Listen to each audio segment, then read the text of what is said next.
18টা খালা, 6টা ফুফু, 7টা ছেলে মেয়ে। আপনি তো নবীর কিছুই জানেন না। মুহাম্মদ সাল্লাল্লাহু আলাইহি ওয়াসাল্লাম সম্পর্কে আপনার কনসেপ্টটাই অল্প, ধারণাটাই একটু অল্প। খালি নবী আমাদের এইটুকুই জেনেছে। চলেন, নবীর 9টা চাচার নাম কি?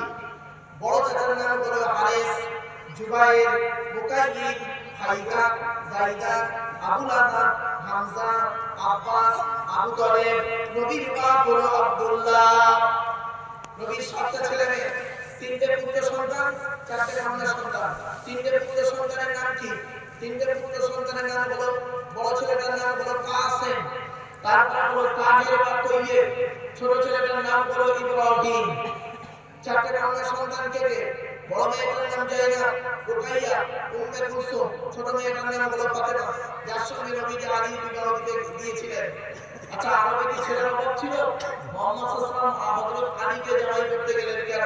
এর অনেক বড় ইতিহাস, সংক্ষেপে আপনাদের বলে দিচ্ছি, একটু বোঝার চেষ্টা করুন।